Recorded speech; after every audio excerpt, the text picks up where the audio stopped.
Hello guys and welcome back to my channel सिर्फ IAS. तो यहाँ पे हम अपनी विजन आईएएस की पीटी 365 जो कि साइंस एंड टेक की उससे कंटिन्यू करते हुए आज आपके सामने इसका पार्ट 11 प्रेजेंट कर रहे हैं। तो आइए शुरू करने से पहले चैनल को सब्सक्राइब कर लीजिए, बेल आइकन को प्रेस करिए ताकि आपको रेगुलर अपडेट्स मिलती रहें। चलिए शुरुआत करेंगे पहले टॉपिक से। टॉपिक कहता है dark matter not super heavy और सुपर लाइट। तो जानते हैं क्या है ये और क्यों रहा खबरों में। देखिए हुआ क्या कि साइंटिस्ट ने यहाँ पे जो रेंज थी ना मासेस की, है ना, जिसके अंदर ऐसे पार्टिकल्स आते हैं जो डार्क मैटर बनाते हो, तो भाई ये यूज करके जो क्वांटम ग्रेविटी का यूज करके ऐसे पार्टिकल्स जिनके अंदर यहाँ पे डार्क मैटर हो सकता है हो, तो ऐसे मासेस की जो रेंज थी वो कुछ जो है कम करी। अब देखिए क्वांटम ग्रेविटी क्या है पहले समझिए। क्वांटम ग्रेविटी एक कॉम्बिनेशन होता है आइंस्टाइन के कॉन्सेप्ट का जो कि क्वांटम फिजिक्स है और उसके साथ जनरल रिलेटिविटी का। अब ये क्या करता है, ये एक्सप्लेन करता है किस तरह से ग्रेविटी काम करती है हमारे पूरे यूनिवर्स के स्मॉलेस्ट पार्टिकल्स पे, क्योंकि क्वांटम जो है ना, क्वांटम देखिए डील करता है एटम्स पे, मॉलिक्यूल से बहुत छोटे पार्टिकल्स पे डील करता है। ठीक है, तो क्वांटम ग्रेविटी क्या हुई। अभी क्वांटम ग्रेविटी आइंस्टाइन का जो कॉन्सेप्ट था ना क्वांटम फिजिक्स का, उसका और जनरल रिलेटिविटी का कॉम्बिनेशन है ना। ये हमें समझाएगा कि किस तरीके से, अब ग्रेविटी की बात आ रही है ना, तो किस तरीके से ग्रेविटी काम करेगी हमारे यूनिवर्स के जो स्मॉलेस्ट पार्टिकल्स हैं, एटम्स हो गए, मॉलिक्यूल्स हो गए, ठीक है, इन पे कैसे काम करती है। तो इतनी बात आपको समझ में आ गई। अब न्यूज़ के बारे में थोड़ी और खबर करें। देखिए अभी समझेंगे न्यूज़ के बारे में, समझेंगे सब समझ जाएंगे। देखिए जो रिसर्चर्स हैं इन्होंने ये दिखाया कि जो डार्क मैटर के पार्टिकल्स होते हैं वो ना ही सुपर लाइट होते हैं, ना ही बहुत लाइट होंगे और ना ही सुपर हैवी होंगे, unless there is a force acting on it that is yet unknown. जब तक के लिए उसके ऊपर कोई फोर्स ना लगाया जाए, और वो फोर्स आज भी अननोन है, हमें नहीं पता क्या है।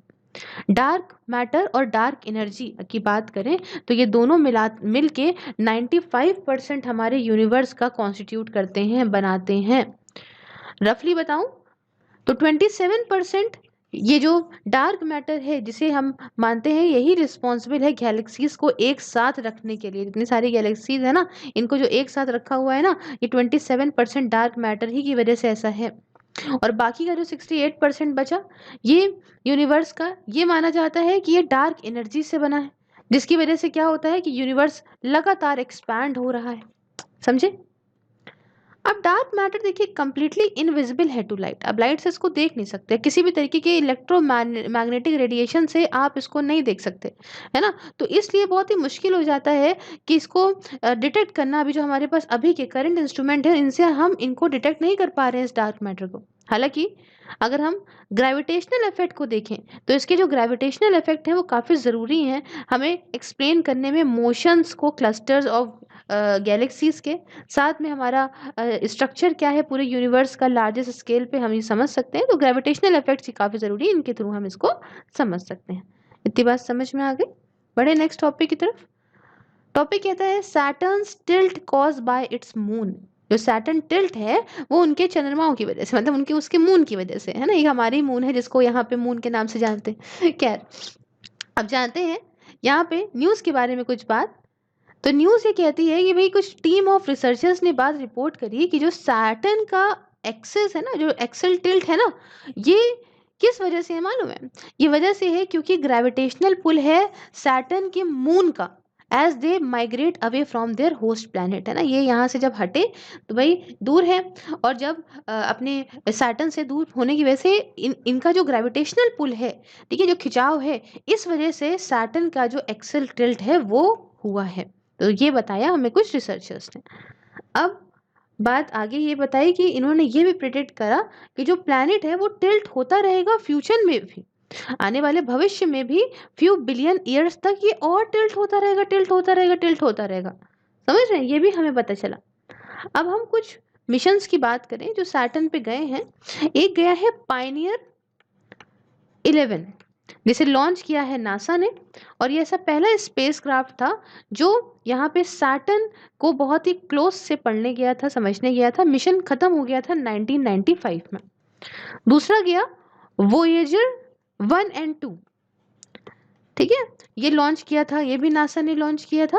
और ये इसलिए था कि क्लोजअप स्टडीज करें जुपिटर और सैटर्न दोनों की। सैटर्न की जो रिंग्स हैं उसकी इतनी खूबसूरत लगती हैं, और जो लार्जर मून है दोनों ही प्लैनेट्स का, उनके बारे में। उसके साथ यहाँ पे तीसरा गया था, तीसरे का नाम था कैसिनी प्रोब। देख लीजिए स्पेलिंग, देख लीजिए स्पेलिंग है कैसिनी प्रोब। ठीक है, तो ये गया था, ये सैटर्न के एटमॉस्फेयर क्या है इसको एक्सप्लोर करने, उनकी रिंग को, उसकी मैग्नेटोस्फेयर को, उसके मून्स को, सबको गया था। और सक्सेसफुली ये इसने देखा कि सैटर्न के मून, जो कि जिसका नाम है यहाँ पे एनिलेडस, ठीक है, इस मून के अंदर जो है वो गीजर्स हैं। एविडेंस ये दिखाते हैं कि जिसका मून टाइटन है ये अर्थ की तरह है, और सैटर्न की जो रिंग है वो एक्टिव है और डायनेमिक है। समझे, तो ये सब हमें दिखाते हैं ये एक्टिव है, इतनी सुंदर दूर से देख रही हैं। अब देखो भाई, कुछ बातें हम यहाँ पे सैटर्न के बारे में जान लें, हमको तो बड़ा सुंदर लगता है। आइए जानते हैं सैटर्न के बारे में कुछ बातें। सैटर्न हमारे ये जो सन से अगर हम देखें तो 6th प्लैनेट पड़ता है, छठा प्लैनेट पड़ता है, और सेकंड लार्जेस्ट प्लैनेट है हमारे सोलर सिस्टम में। ज्यादातर ये हाइड्रोजन और हीलियम से बना हुआ है। सैटर्न की जो रिंग है वो मानी जाती है to be pieces of comets. ये जो कॉमेट्स, एस्टेरॉयड है ना, छोटे छोटे शैटर्ड मून है, उनसे ये बनी हुई है, टूटे फूटे है ना, ये जो है इनसे ये इनकी रिंग्स बनी हुई हैं। ये सैटर्न के किनारे किनारे रिंग होती हैं। ठीक है, ये सैटर्न के पावरफुल ग्रेविटी से जब अलग हुए होंगे, टूटे टाटे होंगे, तो यहाँ पे ऐसे उसकी ग्रेविटी की वजह से ऐसे टहल रहे हैं, टहल रहे हैं, टहल रहे हैं, यहाँ पे टहल रहे हैं। ठीक है, तो ये रिंग एक फॉर्म कर रहे हैं। और सैटर्न एक प्लैनेट है जिसमें सबसे ज्यादा मून है। और जानते हैं आप, टाइटन, जिसकी आप वॉच पहनते हैं तो नाम इसी से लिया गया है। टाइटन जो है वो लार्जेस्ट मून है सैटर्न का, और सेकंड लार्जेस्ट नेचुरल सैटेलाइट भी है हमारे पूरे सोलर सिस्टम में। उसके बाद बात करें कि भाई जुपिटर का मून जो कि गैनीमेड है, ये भी लार्जेस्ट है। देखिए यहाँ समझिएगा, Titan is the largest moon of Saturn, ये बात याद रखिएगा। टाइटन जो है वो लार्जेस्ट मून सैटर्न का है, सैटर्न का है, लार्जेस्ट मून नहीं है, लार्जेस्ट मून सैटर्न प्लैनेट का है। और सेकंड लार्जेस्ट नेचुरल सैटेलाइट है यूनल सोलर सिस्टम का। लेकिन फिर आप कहोगे कि ma'am first largest natural satellite कौन है, तो ये यहाँ पे आता है जुपिटर का मून, जिसका नाम है गैनीमेड। ठीक है, ये लार्जेस्ट है, इतनी बात समझिएगा। ठीक है, अब कुछ हम सैटर्न के टिल्ट के बारे में जान लेते हैं, थोड़ा सा अच्छा रहेगा। देखिए इसकी जो एक्सिस है ये टिल्टेड है बाय 26.73 डिग्रीज, 26.73।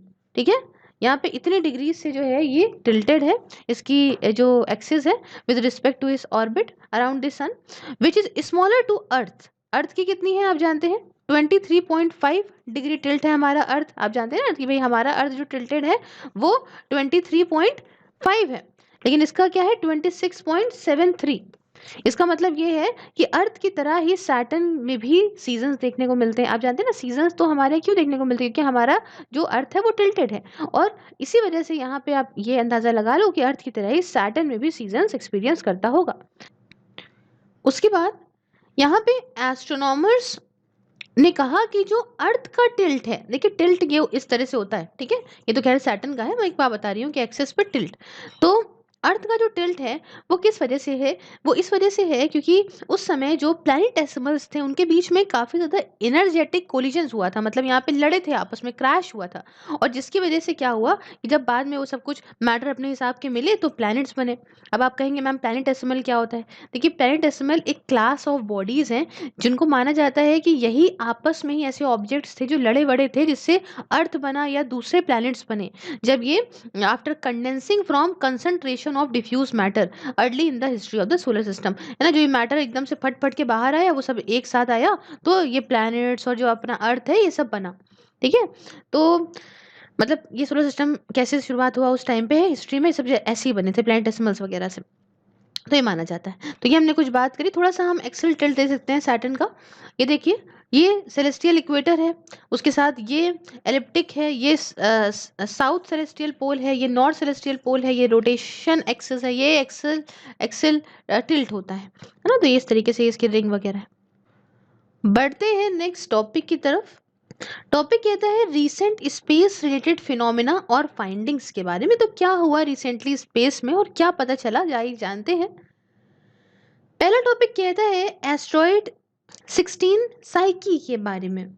क्या है समझते हैं। देखिए ये जो एस्ट्रॉइड है ये ऑर्बिट करता है मार्स और जुपिटर के बीच में। ये काफी बड़ा ऑब्जेक्ट है इस पूरी एस्ट्रॉइड बेल्ट का हमारे सोलर सिस्टम के अंदर। और एस्ट्रॉइड कभी कभी इनको हम माइनर प्लैनेट्स भी बोलते हैं। ये रॉकी होते हैं, आप कह सकते हो कि ये एयरलेस हैं, और ये बचे हैं, लेफ्ट ओवर हैं, रेमिनेंट्स लेफ्ट ओवर हैं, जो कि अर्ली फॉर्मेशन हुआ था ना सोलर सिस्टम का, तो ये थे बचे कुछ। अब रिसेंट स्टडी में ये देखने को मिला कि जो एस्ट्रॉइड 16 साइकी है, ये हो सकता है कि पूरी तरीके से मेटल का बना हो, और ये माना जा रहा है कि इसकी कीमत करीब 10,000 क्वाड्रिलियन डॉलर है। मतलब ये पूरे अर्थ की इकोनॉमी से भी ज्यादा हो गई। समझ रहे हैं, मतलब मिलियन बिलियन बहुत हो गया। अब नेक्स्ट बात करेंगे एस्ट्रॉइड 2020 एनडी के बारे में। तो हुआ क्या कि रिसेंटली एस्ट्रॉइड 2020 एनडी ये गुजरा अर्थ के पास से। नासा ने कहा कि भाई देखो, ये तो पोटेंशियली हजार्डियस एस्ट्रॉइड है, बड़ा खतरनाक है, and also as a near earth object भी बोला। अब नियर अर्थ ऑब्जेक्ट क्या होते हैं? ये कॉमेट्स होते हैं, एस्ट्रॉइड होते हैं, जो यहाँ पे ग्रेविटेशनल अट्रैक्शन पास वाला प्लैनेट होता है ना, जो उसके ग्रेविटेशनल अट्रैक्शन से मूव करते हैं ऑर्बिट में। और इसकी वजह से क्या होता है कि ये अलाउ हो जाता है कि अर्थ के आसपास में नेबरहुड में एंटर कर जाते हैं। अब ये सारे जो ऑब्जेक्ट होते हैं, ये ज़्यादातर वाटर आइस से बने होते हैं, जिसके अंदर कुछ डस्ट पार्टिकल्स वगैरह पड़ा होता है। अब एस्ट्रॉइड जिसके पास मिनिमम ऑर्बिट इंटरसेक्शन डिस्टेंस हो, करीब यहाँ पे 0.05 एयू का, और यहाँ पे बिगर देन 150 मीटर्स का हो डायमीटर में, ये माना जाता है कि ऐसा एस्ट्रॉइड जो है वो पोटेंशियली हजार्डियस एस्ट्रॉइड है, क्योंकि ये खतरा साबित हो सकता है किसी भी प्लैनेट के लिए। अब बात करेंगे आपकी, भाई MOID क्या है? ये मिनिमम ऑर्बिट इंटरसेक्शन डिस्टेंस क्या है? देखिए, ये ऐसा डिस्टेंस है जो कि क्लोजेस्ट पॉइंट के बीच का, जो क्लोजेस्ट पॉइंट है ओवरलैपिंग ऑब्जेक्ट का, दो बॉडीज के बीच का, वो होता है। मतलब समझो, MOID is the distance between the closest point of the overlapping objects of two body. मान लो कि एक एक ये ऑर्बिट है, ठीक है, अब इसमें दो बॉडीज हैं जो मूव कर रही हैं, तो क्लोजेस्ट पॉइंट कितना है कि भैया ऐसा ना हो कि ये आपस में लड़ जाए। समझ रहे ना, ये होता है। अब AU की अगर हम बात करें, तो AU ये डिस्टेंस होता है between earth and sun, and is रफली 150 मिलियन किलोमीटर। ये बात करी थी ना 0.05 AU, तो ये AU क्या है? ये डिस्टेंस है अर्थ और सन के बीच का, ये रफली 150 मिलियन किलोमीटर होता है। अब नासा का जो centre for near earth object study है, इसने कहा कि जो टाइम और डिस्टेंस है इन सारे ऑब्जेक्ट्स का, डिटरमाइन करा as when their approach to the earth is close, है ना। ये सब बताता है कि भाई ऐसे जो ऑब्जेक्ट्स होते हैं वो किस वक्त, किस टाइम पे अर्थ के कितने पास से गुजरेंगे। हम लोग सुनते रहे ये कितने पास से, ये इतने पास से होके गुजर गया, तो ये सारा का सारा देखने का काम धाम है centre for near earth object study, जो कि नासा की है, उसने यहाँ पे बताया। अब साइंटिस्ट ने ये बात सजेस्ट करी, अलग अलग तरीके बताए किस तरीके से हम इन खतरों से बच सकते हैं। जैसे कि भाई blowing up the asteroid before it reaches Earth, पहले ही उसको आसमान में ही, स्पेस में ही, पास में ही फाड़ फूड़ दो है ना, ताकि यहाँ अर्थ पे ना आए। या फिर आप उसको थोड़ा सा अलग उसका पाथ कर दो, है ना, अर्थ के आसपास ना है, कि भाई उसको कुछ स्पेस क्राफ्ट वगैरह से हिट करो, जिससे उसका जो पाथ है वो चेंज हो जाए, तो अर्थ के में ना घुसे वो। समझे? अच्छा, ऐसे ही एक प्रोजेक्ट जो है, प्रोजेक्ट का नाम था asteroid impact and deflection assessment, AIDA, जिसके अंदर नासा का double asteroid redirection test mission भी था, और साथ में यूरोपियन स्पेस एजेंसी हेरा का भी था, एजेंसी का हेरा भी था ना। तो इन दोनों का मिलके इसके अंदर था asteroid impact and deflection assessment. इसका काम यही था, यही सब की मतलब, या तो फिर जाके वहां पे ब्लो अप कर दो, और या तो जो है वो जो है उसका पाथ अलग कर दो। तो ऐसा कुछ इन्होंने यहाँ पे सोचा था। अब नेक्स्ट बात आती है जेमिनिड मीटियोर शार के बारे में। ये क्या है यहाँ पे समझते हैं। देखिए, जेमिनिड मीटियोर शार ये हर एक साल होता है around the second week of December, है ना, ये दिसंबर के दूसरे हफ्ते में हर साल देखने को मिलता है। और मीटियोर ये एक मीटियोरॉइड होता है जो अर्थ के एटमॉस्फेयर के अंदर घुसता है। ऐसे ऑब्जेक्ट्स जो कि स्पेस के अंदर होते हैं, जिनका साइज अब कह लो कि size from dust grain to small asteroid, इतने बड़े तक हो सकते हैं कि डस्ट ग्रेन के बराबर भी होंगे मीटरॉइड्स, या एक स्मॉल एस्ट्रॉइड के बराबर भी हो सकते हैं। तो जो जेमिनिड मीटियोर्स हैं, जो जेमिनिड मीटियोर है, ये बनाए जाते हैं छोटे छोटे tiny bits of rocky debris, मतलब रॉक का हल्का कूड़ा होता है ना, उससे बने होते हैं, जो छोटे छोटे स्मॉल स्मॉल एस्ट्रॉइड से निकला होता है, ये रॉकी डेब्रिस इससे बने होते हैं ना। तो एस्ट्रॉइड का नाम है जिससे ये निकले हैं, ये 3200 फैंथन, AETHON, है ना, इसको 1983 में डिस्कवर किया गया था। फिर समझिए कि जेमिनिड मीटियोर्स ये बनते हैं by tiny bits of rocky debris shed from a small asteroid name 32 Phaethon which was discovered in 1983। जो ये फैंथन है ये लूप बनाता है सन के आसपास हर एक 1.4 ईयर में in an orbit that approaches the sun closer, जिसकी वजह से क्या होगा, ये सन और सन के पास आएगा किसी भी दूसरे नॉन एस्ट्रॉइड से ज्यादा। तो ये कुछ है, हमने बात करी जो जेमिनिड मीटियोर शार के बारे में। बढ़ते हैं आगे। उसके बाद आता है कॉमेट न्यू वाइस, जिसे हम लोग बोलेंगे यहाँ पे C/2020 F3। ये पहली दफा देखा गया था नासा के द्वारा मार्च 2020 में। उसके जो नियर अर्थ ऑब्जेक्ट की मदद, जो नियर अर्थ object wild field infrared survey explorer telescope के द्वारा बहुत लंबा सा नाम है, किसके द्वारा देखा गया था फिर से समझ लीजिए। ये पहली दफा नासा ने देखा था, कब देखा था, मार्च 2020 में देखा था। किसकी मदद से देखा था, नियर अर्थ object wide field infrared survey explorer की मदद से, जो टेलीस्कोप है इसकी वजह से देखा था।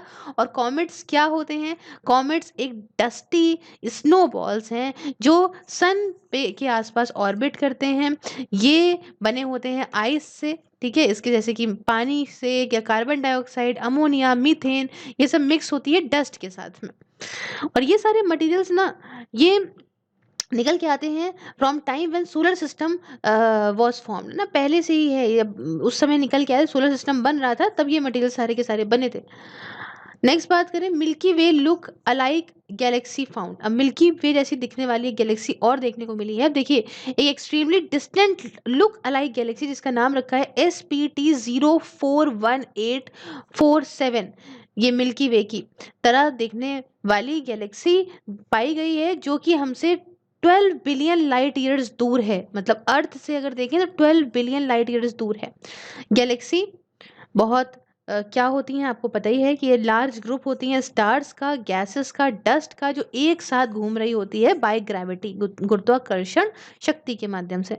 अब सन एक स्टार है और सारे प्लैनेट्स आप जानते हैं इसके आसपास घूमते हैं, ठीक है। तो ये सन और साथ में प्लैनेट्स दोनों ही जो इसके आसपास घूमते हैं ये पार्ट होते हैं गैलेक्सी का। और ये हमारा जो सन है और हमारे प्लैनेट्स हैं, तो ये हमारी गैलेक्सी का क्या नाम है, मिल्की वे गैलेक्सी है।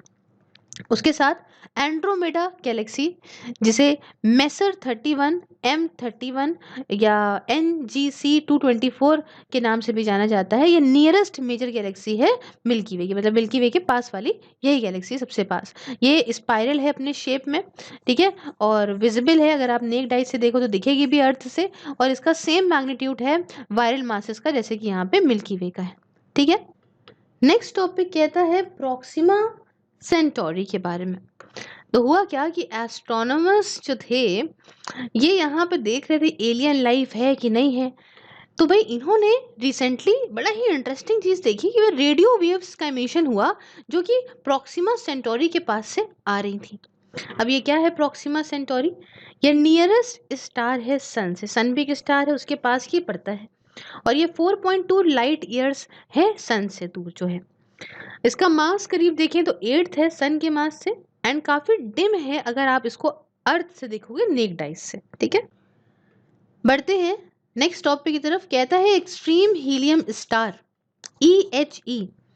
हुआ क्या कि रिसेंटली काफी प्रेजेंस मतलब देखने को मिला सिंगली आयनाइज फ्लोरीन का, ये देखने को मिला एटमॉस्फेयर के अंदर, जो एक स्ट्रॉन्ग केस ये बनाता है कि जो मेन फॉर्मेशन हुआ ना एक्सट्रीम हीलियम स्टार का, इसके अंदर मर्जर हो सकता है कार्बन, ऑक्सीजन और हीलियम वाइट ड्रॉफ का। अब देखिए एक्सट्रीम हीलियम स्टार है, ये एक लो मास सुपर जाइंट स्टार है जो ऑलमोस्ट हाइड्रोजन के से ही यहाँ पे देखने को मिलेगा बना हुआ, और इसमें बहुत सारा सरफेस हीलियम भी है। ये अगर हम बात करें तो this is in contrast to majority of stars जिसमें कि सन वगैरह भी आते हैं, जिसमें आप समझ लो 70% हाइड्रोजन है by mass through out their life. 70% तो हाइड्रोजन होता ही होता है। वही स्टार्स की तरह ही जैसे हैं बाकी सारे, वैसे ये भी है। अब जो एक्सट्रीम हीलियम स्टार है ना, ये ज़्यादा बड़े होते हैं, बहुत बड़े होते हैं, बहुत गर्म होते हैं, सन से तो खासकर ज़्यादा होते हैं, बहुत ज़्यादा होते हैं, है ना? Being despite being less massive, ठीक है? मतलब यहाँ पे इतने वो तो नहीं होंगे, मैसिव तो नहीं होंगे, बट हाँ, यहाँ पे गर्म वगैरह बहुत ज़्यादा होंगे ये। देख, नेक्स्ट कहता है कि ड्रॉफ planet series given status of N ocean world. ड्रॉफ planet series को स्टेटस दे दिया गया ओशन वर्ल्ड का। समझते हैं क्यों ये स्टेटस दिया गया, क्योंकि साइंटिस्ट ने यहाँ पे देखा कि जो सीरीज है इसके अंदर ब्रीन है। ब्रीन मतलब ये सोल्यूशन होता है सॉल्ट का पानी के अंदर, तो इसके अंदर ब्रीन रिजर्वायर है, इसी वजह से ये काफ़ी ज़्यादा पानी में रिच हो जाता है, पानी इसमें बहुत है। और ये क्या है, सीरीज एक ड्रॉफ प्लैनेट है जो एस्ट्रॉयड बेल्ट है ना मार्स और जुपिटर के बीच में, वहां पे देखने को मिलता है। यहाँ ऑफिशियली 5 ऐसे ड्वार्फ प्लैनेट हैं हमारे सोलर सिस्टम के अंदर।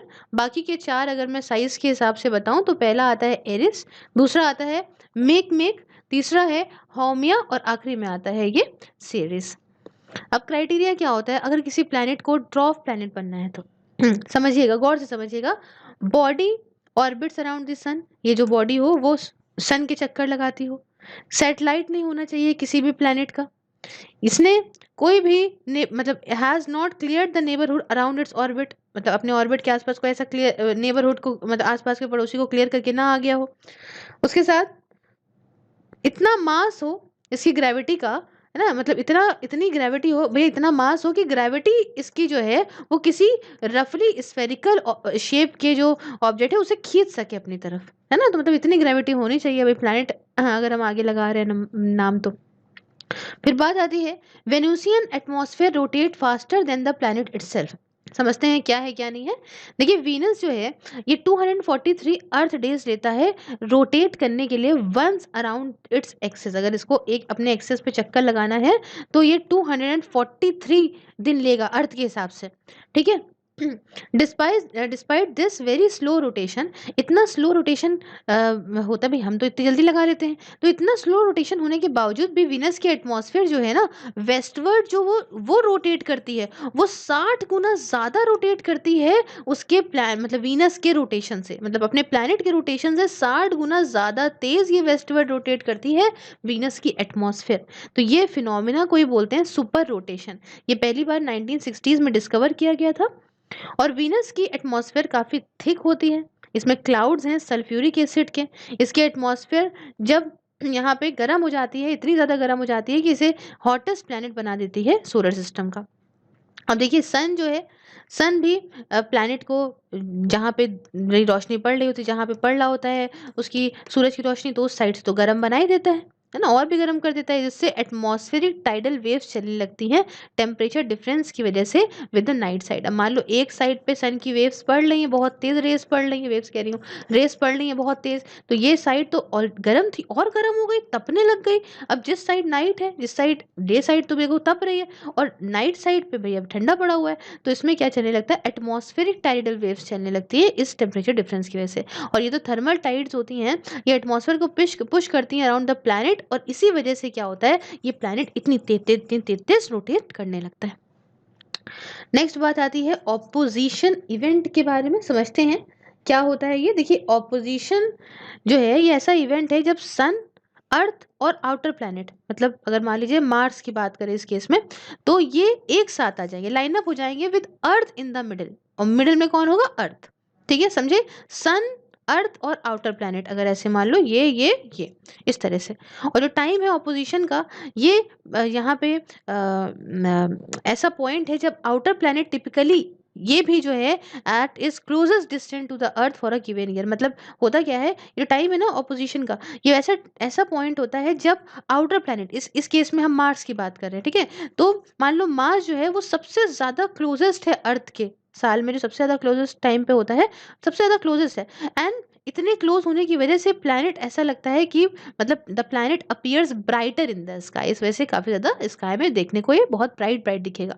और ऑपोजिशन इवेंट की वजह से मार्स जो है ये आउटशाइन करता है जुपिटर को भी, और थर्ड ब्राइटेस्ट ऑब्जेक्ट बन जाता है। मतलब मून, वीनस, ये जो पहले और दूसरे नंबर पे आते हैं, मून पहले पे आता है, वीनस दूसरे पे आता है, और तीसरे नंबर पे क्या आ जाता है, ये मार्स आ जाता है। In the night sky during the month of October. October के टाइम की बात है, अक्टूबर में ऐसा आपको देखने को मिलेगा, है ना। बढ़ा जाए अब कुछ दूसरे मिशंस के बारे में भी, हम कुछ दूसरे स्पेस मिशंस के बारे में बात कर लेते हैं। तो पहला आता है मिशन है भाई मार्स 2020 के बारे में जानते हैं क्या है। देखिए नासा का है और इसके अंदर नासा का जो प्रिजर्वेंस रूलर है, ये जो साइन देखिएगा कि एशियंट लाइफ थी कि नहीं थी, कलेक्ट करेगा रॉक और सॉइल के सैंपल्स और उसके बाद यहाँ पे लौटेगा अर्थ में, वहां से कलेक्ट करके मार्स से।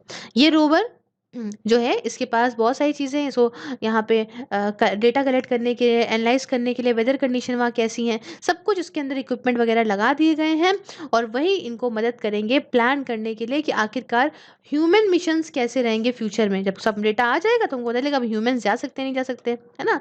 और जो है कार्बन डाइऑक्साइड रिच एटमॉस्फेयर से ऑक्सीजन कैसे प्रोड्यूस कर सकते हैं, सब कुछ हमें मदद करेगा। अब मिशन के अंदर देखिए ये भी है इनजेनिटी मास हेलीकॉप्टर। ठीक है, the mission also attempt the Ingenuity mass helicopter. Ingenuity ये सब पहला एयरक्राफ्ट होगा जो अटेम्प्ट करेगा कंट्रोल्ड फ्लाइट के थ्रू और अनदर प्लैनेट। तो ये देख रहे हैं, ये चीज बहुत बढ़िया चीज है। ठीक है, अब नेक्स्ट बात करते हैं। नेक्स्ट बात कहता है Artemis accords for responsible space exploration. ये क्या है देखिए, देखिए आर्टिमिस जो अकॉर्ड है ये सीरीज है बायलैटरल एग्रीमेंट की, जो कि नासा और उसके इंटरनेशनल पार्टनर्स के बीच में होती है और जो that they want to cooperate on Artemis program. मतलब देखिए आर्टेमिस अकॉर्ड क्या है, फिर समझ लीजिए, ये एक सीरीज है बायलैटरल एग्रीमेंट की, मतलब दो दो लोगों के बीच का एग्रीमेंट, इसे बायलैटरल बोलते हैं। तो ये नासा की और इंटरनेशनल पार्टनर्स के जो भी हैं उसके बीच में एग्रीमेंट होता है कि ये चाहते हैं कोऑपरेट करना इस आर्टेमिस मिशन में, तो ये आर्टेमिस अकॉर्ड साइन करा जाता है। अब आर्टेमिस क्या है, आर्टेमिस नासा का मून मिशन है जिसके अंदर ये क्या करता है, ये लैंड कर इसने लैंड ये लैंड कर ये लैंड करेगा, सॉरी ये लैंड करेगा फर्स्ट वुमेन को और नेक्स्ट मैन को मून के ऊपर बाय 2024। अब इसको एस्टैब्लिश किया गया है इसलिए ताकि यहाँ पे कॉमन सेट ऑफ प्रिंसिपल बनाए जिससे गवर्न करें सिविल एक्सप्लोरेशन को, यूज करें आउटर स्पेस को at times when numerous countries and private sectors players conducting missions and operation in cis lunar space. मतलब जो स्पेस है आपकी अर्थ और मून के बीच की। फिर यहाँ समझिए इसको एस्टैब्लिश किया गया था किस लिए, कि यहाँ पे कुछ एक कॉमन सेट ऑफ प्रिंसिपल्स बना दिए जाएं। ठीक है, कि आप इस तरीके से सिविल एक्सप्लोरेशन करोगे या आउटर स्पेस का यूज करोगे, जब भी भाई इतनी सारी कंट्रीज जा रही है ना, इतने सारे प्राइवेट प्लेयर्स जो है अब मिशंस वगैरह लेके भेज रहे हैं आउटर स्पेस में, है ना, तो ये कुछ सेट ऑफ रूल्स हैं, आप ऐसे ही करोगे। ठीक है, जो भी अगर आपको सिस लूनर स्पेस में कोई भी ऑपरेशन करना है, ये सिस लूनर स्पेस समझिए, ये स्पेस होती है अर्थ और मून के बीच की। ठीक है, तो ये कुछ कॉमन सेट ऑफ प्रिंसिपल्स है, आपको इसके हिसाब से करना पड़ेगा। अग्रीमेंट के अंदर देखिए क्या आते हैं, कई सारे नॉर्म्स आते हैं जैसे कि transparency, peaceful exploration, interoperability systems की, रजिस्ट्रेशन होगा स्पेस ऑब्जेक्ट्स का, ऑर्बिटल डेब्रिस और स्पेस क्राफ्ट डिस्पोजल कैसे होंगे, भाई इतना कूड़ा वगैरह निकलता है वो सब कैसे डिस्पोज होगा, और ये बहुत सारी चीज़ें पहले से ही यहाँ पे आ जाएंगी। अकॉर्ड किस पे बेस्ड है, अकॉर्ड बेस्ड है आउटर स्पेस ट्रीटी जो कि 1967 में हुई थी, उस पे बेस्ड है, जिसको किया गया था, कराया गया था इंश्योर करने के लिए कि भैया देखो रिलेशनशिप बढ़िया रहने चाहिए उस वक्त जब ह्यूमंस जो है वो पहली बार एक्सप्लोर कर रहे थे फाइनल फ्रंटियर। उसके साथ फ्रांस, जापान, ऑस्ट्रेलिया, कनाडा, ये ऑलरेडी इन्होंने अपना सपोर्ट दिखा दिया है। इंडिया ने अभी तक क्लैरिफाई नहीं करा है कि इसका क्या स्टैंड होगा इसके अंदर। ठीक है, उसके बाद हम बात करेंगे यहाँ पे Osiris Rex origins spectral interpretation resource identification security regulate explorer के बारे में, ऑजिरिस रेक्स के बारे में। ठीक है, देखिए ये एक नासा का स्पेस क्राफ्ट है जो ट्रैवल करेगा टू नियर अर्थ एस्ट्रॉयड, जिसे हम लोग क्या बोलते हैं, बेनू, और यहाँ पे सैंपल फिर से लेकर आएगा अर्थ में और उस सैंपल की स्टडी होगी। लॉन्च किया गया था 2016 में और पहला सैंपल कलेक्शन इसने जो किया वो अक्टूबर 2020 के लिए शेड्यूल किया गया था। इसके अंदर स्पेस क्राफ्ट जो है, स्पेस क्राफ्ट जो कि बेनू सरफेस पे उतरेगा और मटेरियल वहां से कलेक्ट करेगा। ये शेड्यूल करा गया है तो डिपार्ट बेनू इन 2021, है ना, ये शेड्यूल करा गया है कि हम यहाँ से बेनू को 2021 में भेजेंगे और ये रिटर्न करेगा, मतलब सैंपल लेके अर्थ में वापस आ जाएगा 2023 तक। ये मददगार साबित होंगे साइंटिस्ट को, ये सैंपल्स मददगार साबित होंगे किस तरीके से प्लैनेट्स बनते हैं, किस तरीके से लाइफ की शुरुआत होती है, और हमारी जो एस्ट्रॉइड हैं उनके बारे में भी ये और जानकारी देगा। ठीक है, आगे बात करते हैं नेक्स्ट टॉपिक की। टॉपिक कहता है astrophysics stratospheric telescope for high spectral resolution observation at sub millimetre wavelength, ASTHROS ऐसे बोल दो। अब ये क्या है, नासा का नया मिशन है जो टेलीस्कोप को यहाँ पे भेजेगा on a football stadium size balloon में हाई इनटू द स्ट्रेटोस्फेयर, है ना, इसके थ्रू स्ट्रेटोस्फेयर में भेजेगा, ताकि यहाँ पे वेवलेंथ जो कि हाई लाइट की है, जो इनविजिबल है अर्थ से, वो यहाँ पे ऑब्जर्व करी जा सके। फिर समझिए, नासा का नया मिशन है जो टेलीस्कोप को भेजेगा on a football stadium size balloon के ऊपर, हाई बहुत ऊपर भेजेगा स्ट्रेटोस्फेयर में, ताकि वहां पे ऑब्जर्व करा जा सके कि आखिरकार वेवलेंथ क्या है लाइट की, जो कि अर्थ से इनविजिबल है। मिशन कोशिश करेगा ये पता लगाने की, कुछ सवालों के जवाब पता लगाने की, कि किस तरीके से जाइंट स्टार्स जो हैं, इतने बड़े बड़े स्टार जो हैं वो गैलेक्सी में बनते हैं। और ये माना जा रहा है कि इसको लॉन्च करा जाएगा 2023 में अंटार्कटिका से। नेक्स्ट कहता है अनिता के बारे में। अनिता क्या है, अंटार्कटिक इम्पल्सिव ट्रांजिएंट एंटीना। ये जो अनिता इंस्ट्रूमेंट है ये एक रेडियो टेलीस्कोप है, ये पता लगाने के लिए अल्ट्रा हाई एनर्जी कॉस्मिक रे न्यूट्रिनोस को, अब न्यूट्रिनोस क्या होते हैं, एक न्यूट्रल सब एटॉमिक पार्टिकल्स होते हैं जिनका मास क्लोज टू जीरो होता है ना, ये इस तरह के जो है होते हैं, और ये रेयरली रिएक्ट करते हैं नॉर्मल मैटर से। ठीक है, तो इनके बारे में पता लगाने के लिए है किससे, from a scientific balloon flying over the continent of Antarctica. कैसे पता लगाएंगे, एक साइंटिफिक बलून से जो कि अंटार्कटिका के ऊपर उड़ा के। अब देखिए, न्यूट्रिनो ये मैंने बताया सब एटॉमिक पार्टिकल्स हैं, काफी सिमिलर लगते हैं, इलेक्ट्रॉन की तरह होते हैं, पर इनका कोई भी इलेक्ट्रिक चार्ज नहीं होता, काफी छोटे छोटे होते हैं अपने मास में, और ये one of the most abundant particles हैं, पूरे यूनिवर्स में बहुत ज्यादा पाए जाते हैं। अब अनिता ऐसा पहला नासा का ऑब्जर्वेटरी है न्यूट्रिनोस के लिए इस तरीके का। बात करेंगे नेक्स्ट टॉपिक के बारे में, कहता है स्पेस एक्स डेमो 2 मिशन। अब ये क्या है भाई, ये पार्ट है नासा के कमर्शियल क्रू प्रोग्राम का, सर्टिफाई करने के लिए कि space x crew transportation system क्या यूज करा जा सकता है क्रू को यहाँ पे ले जाने के लिए इंटरनेशनल स्पेस स्टेशन से रेगुलरली, क्या हो सकता है ऐसा। अब देखिए, जो ये कमर्शियल क्रू प्रोग्राम है इसने काम किया है कई सारे अमेरिकन एरोस्पेस इंडस्ट्री कंपनीज के साथ में। एम ये है कि हम ऐसा रिलायबल और कॉस्ट इफेक्टिव, मतलब नॉर्मल सस्ता और रिलायबल एक्सेस दें टू एंड फ्रॉम, मतलब ऐसा डेवलप करें कुछ जिससे हम यहाँ पे अच्छा एक्सेस पा पाए टू एंड फ्रॉम ISS, मतलब यहाँ पे इंटरनेशनल स्पेस स्टेशन से आना जाना बढ़िया तरीके से हो सके। उसके बाद ये सब तो हमने नासा की बात कर ली, अब थोड़ा सा चाइना की बात कर ले। तो चाइना ने यहाँ पे चंगे 5, है ना, ये क्या है, चाइना का चेंज E5 मिशन जो है ये रिसेंटली अर्थ वापस आ गया, ये लेकर आया मून के रॉक्स, और ये पहला ऐसा रहा है सिंस सोवियत यूनियन का जो लूना 24 मिशन था 1976 में, उसके बाद ये ऐसा पहला है। चाइना ऐसी तीसरी कंट्री बन गया जो यहाँ पे लूनर सैंपल्स लेकर आया, सबसे पहली थी US, उसके बाद थी रशिया। अब देखिए यहाँ पे चैंग E5 मिशन ने यहाँ पे मटेरियल को कलेक्ट करा ऐसे एरिया में, north of the Mons Rumker के, जिसे हम लोग जाना जाता है ओशनस प्लोसीरियम और ओशन ऑफ स्टॉर्म्स से, है ना, काफी बड़ा है, अनएक्सप्लोर्ड है, लावा प्लेन है, वहां से ये मटेरियल जो है वो कलेक्ट करके लाया है। दूसरा है बीदो, ठीक है, ये चाइना का नेविगेशन सैटेलाइट सिस्टम है, ये ग्लोबल सर्विसेज देगा, और ये जो है ऑपरेशनल होने वाला है बहुत जल्द। इसके नाम ऐसे होते हैं ना कि कुछ भी आदमी बोलते समझ ही नहीं आता। अब बी दो, सही, I think I am correct. BeiDou जो है वो पोजिशनिंग एक्यूरेसी देगा अप टू 10 सेंटीमीटर, मतलब इतना होगा 10 सेंटीमीटर तक की, आप जो है GPS टाइप का है, ठीक है, GPS जानते हैं ना, USA का है, और एक्यूरेट है GPS 30 सेंटीमीटर तक, अगर आप देखते होगे तो 30 सेंटीमीटर तक के पास की लोकेशन आपको देता है, ये 10 सेंटीमीटर तक की देगा। वैसे भी लड़ा पड़ा USA से, क्या मतलब सबसे अच्छा बनाएंगे। और मोर देन 100 कंट्रीज में पाकिस्तान भी है, और कुछ कंट्रीज जो है भाई पार्ट है आपका रोड एंड बेल्ट इनिशिएटिव का, ये ऑलरेडी इस सिस्टम को यूज कर ही रही हैं।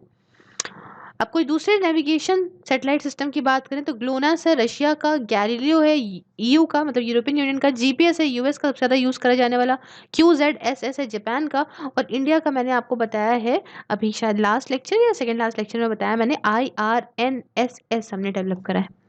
उसके बाद हम ईएसए की बात करेंगे। यूरोपियन स्पेस एजेंसी ने क्या क्या कारनामे करे हैं, तो इन्होंने एरियल, एरियल का फुल फॉर्म है एटमॉस्फेरिक रिमोट सेंसिंग इंफ्रारेड एक्सो प्लैनेट लार्ज सर्वे स्पेस मिशन, मतलब एरियल मिशन इन्होंने यहाँ पे लॉन्च करा है। क्या है ये एक स्पेस टेलीस्कोप है जो प्लान करा गया है कि लॉन्च करा जाएगा 2029 में। कब? अंडर यूरोपियन, मतलब किसके द्वारा? अंडर यूरोपियन स्पेस एजेंसी के कॉस्मिक विजन प्रोग्राम के अंडर। अब जो कंसोर्टियम है इसके अंदर 50 से ज़्यादा इंस्टीट्यूशंस हैं जो कि 17 यूरोपियन कंट्रीज से आते हैं। ये यहाँ पे लार्ज स्केल सर्वे करेगा, पूरे थाउजेंड्स ऑफ एक्सोप्लैनेट्स के ऊपर सर्वे करेगा करीब 4 साल के समय में। साथ में ये क्या नेचर होता है, कैसे फॉर्म होते हैं, कैसे इवॉल्व होते हैं एक्सोप्लैनेट, सब कुछ का पता लगा के आएगा। उसके बाद आता है हमारे जापान का हायाबुसा 2, चला देते हैं फिर। चलिए, हायाबुसा 2 एक जापानीज मिशन है जिसे 2014 में लॉन्च किया गया था। ये 6 साल के लिए लॉन्च करा गया था समझने के लिए, पढ़ने के लिए एस्ट्रॉइड ryugu को, है ना, और कलेक्ट करने के लिए सैंपल्स कि भैया आइए और अर्थ पे वापस लेकर आइए ताकि हम इसको एनालाइज कर सकें। रिसेंटली क्या हुआ कि ये सेफली आ गया, ऑस्ट्रेलिया में उतर गया। और ryugu ये एक कार्बोनेशियस है नियर अर्थ एस्ट्रॉइड। और अब देखिए यहाँ पे ये थोड़ा-सा मैं बता देती हूँ कि जो ये कार्बोनेशियस का मतलब ये क्या है कि ryugu कार्बोनेशियस नियर अर्थ एस्टेरॉयड है, ठीक है? अब देखिए मिशन क्या है, मिशन कई चीज़ों के जवाब देगा, कई चीज़ों के सवाल के जवाब देता है, कुछ फंडामेंटल सवालों के, है ना? कि कैसे ये सोलर सिस्टम जो है बना, जहाँ पे मॉलिक्यूल जैसे कि वाटर वगैरह कहाँ से फॉर्म निकले, कैसे आए, ठीक है? तो ये सब कुछ बताएगा, ये सब सारे सवालों के जवाब दे देगा। उसके बाद बात करें यूनाइटेड अरब एमिरेट्स की, यूएई की, तो इनका ये था होप मिशन। होप मिशन क्या है समझते हैं। यूएई के स्पेसक्राफ्ट अमल, अमल मतलब होप भी है, ये लॉन्च करा गया, which is Arab's world first mission to Mars. ये अरब का वर्ल्ड का पहला फर्स्ट मिशन है मार्स के लिए। होप जो है ये यूएई का 4th स्पेस मिशन है और ये पहला इंटर प्लानिटरी मिशन है। प्लानिट वगैरह पे क्या है, साथ में ये ऑर्बिट करेगा मार्स को, ये स्टडी करने के लिए कि वहाँ की एटमॉस्फेयर क्या है, उसका इंटरेक्शन दूसरे जो है आउटर स्पेस से क्या है, सोलर विंड से क्या है, सब कुछ यहाँ पे पढ़ लिख के आएगा। फिर कुछ जॉइंट कोलैबोरेशन की बात भी कर लेना, अलग अलग तो कर ली, तो बात आती है सोलर ऑर्बिटर की। क्या है ये? एक इंटरनेशनल कोलैबोरेशन है जो कि ईएसए और नासा के बीच में है। ईएसए मैंने बताया यूरोपियन स्पेस एजेंसी की बात हो रही है, और नासा के बीच में है, ताकि यहाँ पे जो सन है उसको यहाँ पे स्टडी करा जा सके। लॉन्च किया गया था फरवरी 2020 में, और इसने अपनी पहली close pass of the sun ये कंप्लीट कर ली मिड जून में। ये नियरेस्ट प्रोब रहा विद सेंसर फेसिंग सन, है ना, मतलब सन के अंदर तो घुस नहीं सकते हैं। हाँ, बहुत पास चले गए, ठीक है। ये 77 मिलियंस किलोमीटर्स अवे रहा सन से, और क्लोजेस्ट रहा, इसमें कैमरास वगैरह लगे हुए थे, इसने फोटो वगैरह खींची हमारे क्लोजेस्ट स्टार की, और एक्सट्रीम एट एक्सट्रीम प्रॉक्सिमिटी, है ना, बढ़िया तरीके से फोटो खींची। रिसेंटली क्या हुआ, तो वहां से खींची होगी तो सन की लाइट तो ऐसी पड़ रही होगी, सन किस्ड हो गया होगा। Recently first image solar orbiter से ये रिवील करी गई, दिखे, देखने को मिली, है ना, रिवील्ड। तो क्या देखने को मिला इससे, इसने दिखाया कि omnipresent miniature solar flares हैं, मतलब हर जगह पे ये सोलर फ्लेयर्स प्रेजेंट हैं, dubbed campfires near the surface of the sun, ये सब देखने को मिला। तो भैया आग वाग तो दिखेगी दिखेगी, सन है। उसके बाद बात आती है बेपी कोलंबो की, ठीक है, बेपी कोलंबो की, समझते हैं क्या है। ये जॉइंट इंडेवर है जो कि ईएसए और जापानीज एरोस्पेस एक्सप्लोरेशन एजेंसी के बीच में है। ये ऐसा पहला यूरोपियन मिशन है मरकरी पे, और ये पहला होगा जो यहाँ पे 2 स्पेसक्राफ्ट भेजेगा ताकि कॉम्प्लीमेंट्री मेजरमेंट करे जा सके मरकरी का, और उसमें क्या बदलाव आती है, उसके एनवायरनमेंट में क्या चेंज आता है, सेम टाइम पे दोनों चीज़ों का पता लगाएगा। इसके अंदर 2 इंडिविजुअल ऑर्बिटर्स हैं, एक है यूरोपियन स्पेस एजेंसी का मरकरी प्लानिटरी ऑर्बिटर, और दूसरा है जो ये जापानीज एरोस्पेस एक्सप्लोरेशन एजेंसी का मरकरी मैग्नेटोस्फेयर ऑर्बिटर, ठीक है। रिसेंटली इसने सक्सेसफुली अपना पहला फ्लाई बाय कंप्लीट कर लिया ऑफ वीनस। उसके बाद कुछ दूसरे इंपॉर्टेंट डेवलपमेंट्स की बात करते हैं। पहला आता है स्टार लिंक। तो स्टार लिंक क्या है? स्टार लिंक एक नेटवर्क है सैटेलाइट्स का जो बनाया जा रहा है स्पेस एक्स के द्वारा, जो कि एक एरोस्पेस कंपनी है। यहाँ पे डिलीवर करेगा ये हाई स्पीड ब्रॉडबैंड इंटरनेट देगा उन जगहों को, और जहाँ पे जो है इंटरनेट नहीं पहुँच पा रहा है, ठीक है, बहुत महंगा है या कंपेरेटिवली अनअवेलेबल है, अनरिलायबल है, वहाँ तक इंटरनेट पहुँचेगा। सैटेलाइट नेटवर्क यहाँ पे जो काम करेगा वो काम करेगा 550 kilometre above the earth surface in low earth orbit में। और जैसे पुराने वाले जो इंटरनेट सैटेलाइट हैं वो कहाँ काम करते हैं, ये बहुत ऊपर होते हैं, है ना, ये करीब 35,000 किलोमीटर ऊपर होते हैं, लेकिन ये थोड़ा पास में ही है, लो अर्थ ऑर्बिट में ही है, 550 किलोमीटर पे ही है। और एट एंड ऑफ लाइफ जो सैटेलाइट हैं वो यहाँ पे यूटिलाइज करेंगे खुद का ऑन बोर्ड प्रोपल्शन सिस्टम, ताकि यहाँ पे to deorbit over the course of the few months, है ना। तो मतलब यहाँ पे ये भी है कि मतलब जब ये खत्म हो जाएंगे सैटेलाइट, तो सैटेलाइट अपना खुद का ही चीज़ें यूज़ कर लेंगे, मतलब यहाँ पे अपने आप को हटा देंगे ताकि वहाँ पे कूड़ा ना रह जाए, है ना। तो ये चीज़ बढ़िया है। उसके बाद स्टार डस्ट 1. ओ, ये क्या है? स्टार डस्ट 1.0 जो है इसको लॉन्च किया गया है फ्रॉम लोरिंग कॉमर्स सेंटर, जो कि यूएस में है। ये पहला ऐसा कमर्शियल स्पेस लॉन्च बन जाएगा जिसे पावर करा जा रहा है बाय द बायोफ्यूल, जो एक नॉन टॉक्सिक है, हमारे इन्वायरमेंट के लिए जहरीला नहीं है ना। पुराने वाले जो रॉकेट फ्यूल हैं वो तो जानते हैं बिल्कुल गंदा कर देते हैं एटमॉस्फेयर को, तो ये बायोफ्यूल्स के थ्रू जो है लॉन्च करा जा रहा है। रॉकेट बनाया गया है बाय ब्लू शिफ्ट, जो कि एक एरोस्पेस कंपनी है, और ये बेस्ड है मैनी में। और ये सारे रॉकेट जो है मदद करेंगे लॉन्च करने के लिए छोटे छोटे सैटेलाइट को, जिन्हें हम लोग क्यूबसैट्स कहते हैं, इनटू द स्पेस में भेजने के लिए। उसके साथ बायोफ्यूल्स जो है इनको पता है कैसे पाया जाता है? इनको बायोमास से निकालते हैं, है ना। और ये यहाँ पे कन्वर्ट डायरेक्टली करे जा सकते हैं लिक्विड फ्यूल्स में, और इसके बाद इनको ट्रांसपोर्टेशन फ्यूल के तौर पे यूज़ कर सकते हैं ना, ट्रांसपोर्टेशन के लिए। दो कॉमन, सबसे ज़्यादा कॉमन तरीके के जो बायोफ्यूल्स हैं जो आज यूज़ करे जाते हैं, बहुत सुना होगा आपने, इथेनॉल और बायोडीजल। सुना होगा आपने, इथेनॉल के बारे में भी सुना होगा, बायोडीजल के बारे में सुना होगा। ये दोनों ही जो है फर्स्ट जनरेशन है बायोफ्यूल टेक्नोलॉजी के। नेक्स्ट आता है न्यू शेफर्ड। ये क्या है? ये एक रीयूजेबल सब ऑर्बिटल रॉकेट है ना। सब ऑर्बिटल रॉकेट, ऑर्बिट के नीचे वाला सीन हो गया, सो सब ऑर्बिटल बोलते हैं। ऐसा रॉकेट सिस्टम है जिसे बनाया गया है ताकि एस्ट्रोनॉट्स को, रिसर्च पेलोड्स को यहाँ पे ले जाएं करमान लाइन के ऊपर से, ठीक है। ये इंटरनेशनली रिकॉग्नाइज बाउंड्री है स्पेस की, और इसको लॉन्च किया गया था एक US based space company blue origin के द्वारा। फिर देखिए इसी के अंदर क्या है, इसको नाम दिया गया है आफ्टर एस्ट्रोनॉट एलन शेफर्ड, जो कि पहले अमेरिकन थे जो कि स्पेस में गए थे। उसके बाद आती है नेक्स्ट टॉपिक, ये कहता है 30 मीटर टेलीस्कोप प्रोजेक्ट। क्या है ये? देखिए इंडियन एस्ट्रोनॉमर्स ने यहाँ सब एक साथ आए। 2020 physics Nobel laureate professor Andrea grace जो है इस टीएमटी प्रोजेक्ट के साथ इन्होंने यहाँ पे कोलैबोरेट करा, और यहाँ पे समझे मतलब कि जो इंडियन एस्ट्रोनॉमर्स हैं इन्होंने यहाँ पे कोलैबोरेट करा 2020 फिजिक्स नोबेल लॉरेट, इनका नाम है प्रोफेसर एंड्रिया ग्रेस, है ना। इन सब ने मिलके यहाँ पे 30 मीटर टेलीस्कोप प्रोजेक्ट के ऊपर सबने साथ में यहाँ पे काम किया। ये माना जा रहा है TMT proposed new class of extremely large telescope है, बहुत बड़ी हो गई है तो। और यहाँ पे हमें ये देखने में मदद करेगी एकदम deeper into the space, space में और अच्छे देखने में मदद करेगी, और अच्छे से जो कॉस्मिक ऑब्जेक्ट्स हैं, है ना, जिनकी बिल्कुल अनप्रेसिडेंटेड सेंसिटिविटी है, जिनको हम नहीं देख पा रहे, नहीं समझ पा रहे, उन सबको हम देख पाएंगे। एक जॉइंट वेंचर है, इसके अंदर 5 कंट्रीज आती हैं। एक आती है इंडिया, जिसका department of science and technology involve है। फिर आती है इसमें कनाडा, यूएस, चाइना और जापान भी। ये इंस्टॉल किया जा रहा है मोना किया, जो कि हवाई में है। लेवल जो कि कंट्रीब्यूशन का है, ये दिखाएगा कि भाई देखो जितना तुम इसमें कंट्रीब्यूट करोगे उतनी दूर तुम इसमें देख पाओगे, है ना। टाइम वगैरह तुमको देंगे, तुमको स्लॉट्स वगैरह देंगे मेंबर कंट्रीज के साइंटिस्ट को कि आप ये मशीन इतने इतने टाइम तक पा सकते हैं, जितना कंट्रीब्यूशन करोगे उतना पाओगे। अब ये TMT will be more than 200 times more sensitive then current telescope, मतलब 200 गुना ज़्यादा सेंसिटिव होगी। यहाँ पे हमें जितनी भी दिक्कतें आती हैं ना तो हम सब समझ पाएंगे, मतलब समझ लो ऑब्जेक्ट जो कि 12 टाइम्स बेटर देख सकती हैं देन दी हम्बल स्पेस टेलीस्कोप। हबल कह रही हूँ, हबल स्पेस टेलीस्कोप जो है उससे 12 गुना ज़्यादा अच्छा देखने को मिलेगा इससे।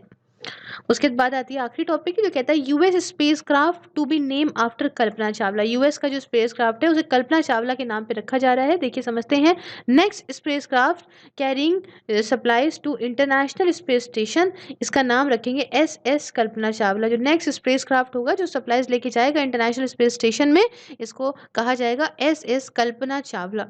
कल्पना चावला का जन्म करनाल में हुआ था, हरियाणा में, मार्च 17 को 1962 में। और उन्होंने पहला अपना जो है करियर जो शुरुआत की थी वो नासा में की थी 1988 में। इनका काम बहुत ही मायने रखता है क्योंकि इन्होंने बहुत अच्छा काम करा और ये ऐसी पहली औरत थी जो कि स्पेस में गई थी, है ना, स्पेस में पहुंची थी और इंडियन थी, पहली स्पेस में नहीं पहुंची थी, मतलब first women of Indian descent to go to space. ठीक है, इंडिया की थी जो स्पेस में पहली पहुंची थी ये। इनकी ज़िंदगी चली गई थी, क्यों? क्योंकि जब ये STS-107 मिशन कर रही थी, 2003 की बात है, जब इनकी मौत हो गई थी, जब स्पेस शटल कोलंबिया जो था वो डिसइंटीग्रेट हो गया था अपॉन री एंटरिंग द अर्थ एटमॉस्फेयर। जैसे वापस से ही आ रहा था, अर्थ एटमॉस्फेयर में एंटर कर ही था इसने, और ये जो है वो डिसइंटीग्रेट हो गया था और इसी वजह से इनकी मौत हो गई थी। इनके साथ कई लोगों की और भी मौत हो गई थी इसके अंदर, है ना। चलिए, ये हमने कुछ बात करी यहाँ पे और पूरा का पूरा यहाँ पे ये टॉपिक कंप्लीट होता है। मिलेंगे नेक्स्ट टॉपिक में। Till then if you like the video please like the video, share with your friends, subscribe your channel सिर्फ IAS, and if you want to follow me on any of the social media platform, link is in the description. Along with this, if you want to join my membership and enjoy the various perks, you can also join the membership and enjoy the various perks. And of course, if you want to watch these videos on Facebook, just follow us on Facebook by the name of Sirf IAS. Thank you so much for discussion. Have a wonderful day. Take care.